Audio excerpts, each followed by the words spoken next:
Assalamualaikum warahmatullahi wabarakatuh. Ya, hari ini saya akan sharing ya teman-teman. Sharing lagi mengenai tanam padi. Ini kebetulan lahan saya yang berlangganan ya.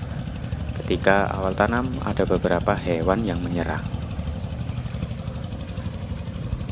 Nah, kali ini saya akan membahas tentang kedua hewan tersebut, apa saja yang banyak menyerang padi ketika awal tanam atau ketika awal tandur pertama kali ya. Nah, mungkin teman-teman juga memiliki hal yang sama, cara yang sama, ataupun obat yang sama juga dengan apa yang saya berikan hari ini. Biasanya tiap lahan memiliki perbedaan masing-masing, karena saya sendiri mengalaminya. Lahan yang ini dengan lahan yang satunya itu juga berbeda hamanya. Nah, pada kesempatan kali ini saya tidak banyak bercakap ya teman-teman. Jadi ini adalah tanaman saya yang baru berusia 4 hari, dan ini saya taburi pupuk. Sekalian menabur pupuk, sekalian membuat video ya teman-teman.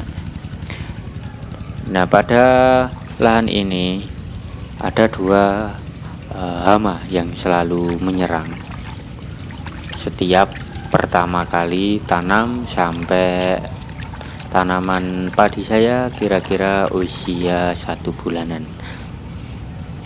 Nah, yang pertama hewan yang banyak menyerang di sini itu ada kepiting sawah atau yuyu. Itu yang biasanya ada di pojok-pojok atau di lubang-lubang itu ya teman-teman. Kepiting sawah ini memang tidak semengganggu tikus. Cuma yang menjadi masalah itu ketika kita biarkan kondisi tanaman yang ada di pojok-pojok. Nah, kondisi tanaman yang ada di pojok-pojok seperti ini kalau kita biarkan itu pasti akan habis. Nah, habis ini juga terpengaruh oleh yuyu atau kepiting sawah yang sering makan pertama. Nah, ini bisa teman-teman lihat, ini usia 4 hari, alhamdulillah ini hanya beberapa yang sudah dipotong ya oleh yuyu tersebut. Karena memang sebelumnya sudah saya antisipasi. Jadi waktu setelah tandur atau bebarengan dengan tandur itu saya menaruh beberapa racun untuk mengatasi kepiting sawah ini ya teman-teman. Kemudian obat atau racun apa yang saya gunakan untuk mengendalikan hama yuyu ini? Ketika pengendalian atau di awal tanam ini saya menggunakan ini ya teman-teman, Marshall 25 DS. Marshall ini waktu kemarin penerapannya itu memang kita campurkan kepada beberapa makanan kepiting atau segala lah. Contoh seperti singkong, ketela, ataupun jagung juga bisa. Kebetulan yang saya campurkan kemarin itu ada jagung. Kadang campuran saya jagung juga bisa, kadang juga saya kasihkan pada nasi kering atau nasi aking itu ya, itu juga bisa teman-teman. Nah, pada kali ini saya akan juga mengecek kondisi di sudut-sudut yang sudah saya beri racun. Ini ya. Nah, ini saya lihat ada yang sudah tepar. Ini satu tepar, capitnya copot. Nah, ini tidak jauh, ini bekas racun yang saya kasihkan ya teman-teman. Ini ternyata juga sudah dimakan. Ini jagung ya. Nah, ini jagungnya udah termakan, dan beberapa yuyunya memang sudah tidak bernyawa ya, atau dikatakan sudah mati. Nah, jadi bentuknya ini ya, jagung. Kemudian saya campur Marshall dan tinggal taruh di dekat-dekat lubang kira-kira yang ada di galangan. Nah, sama ini juga ada yang mati.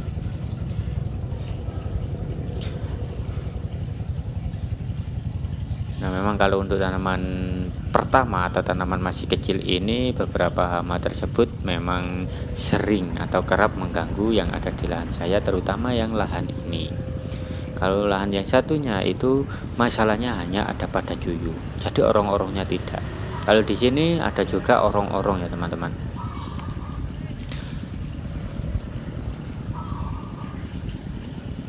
Nah, ini juga bisa kita lihat ini jejaknya. Saya lihat lubang yang ada di ujung atau di pojok-pojoknya. Kemudian saya taruh makanan itu tadi ya sebagai racunnya. Oke, ini bisa teman-teman lihat banyak juga yang sudah mulai tidak bernyawa ya teman-teman. Ini yuyunya. Oke, itu tadi untuk yuyunya. Kemudian yang kedua ada orong-orong. Nah, ini dia teman-teman. Ini juga salah satu yang mengganggu, serangga yang mengganggu tanaman padi. Tapi lihat kondisi juga, orang-orang ini biasanya muncul ketika air itu tidak begitu banyak atau dikatakan tanahnya hanya terlihat ya, tidak tergenang air. Itu banyak orang-orang. Tapi kalau kondisinya banyak air seperti ini itu bisa dikatakan aman. Tapi ini lahan kalau beberapa hari jika tidak hujan ini akan kering seperti ini ya teman-teman. Makanya ini beresiko juga dengan hama orang-orang tersebut. Nah, untuk mengatasinya saya ini menggunakan 2 insektisida. Oke ya, ini bisa teman-teman pakai. Saya pernah memakai Krakatau dan biasanya juga memakai insektisida Krakatau ini. Kebetulan sekarang sudah jarang ditemui dan saya beli kemarin tidak ada ya. Makanya saya sekarang menggunakan yang baru ini ya. Ini juga sama insektisidanya, yaitu bernama Shumu. Nah, ini nanti akan saya update juga penyemprotannya dan dosis yang saya gunakan untuk mengaplikasikan obat Shumu ini ya teman-teman. Oke, semoga menginspirasi buat teman-teman semua dan menambah juga pengetahuan. Kita sharing juga, saya juga minta masukan. Barangkali teman-teman juga punya rekomendasi obat atau cara yang lain. Terima kasih dari saya, semoga selalu bermanfaat buat teman-teman semua.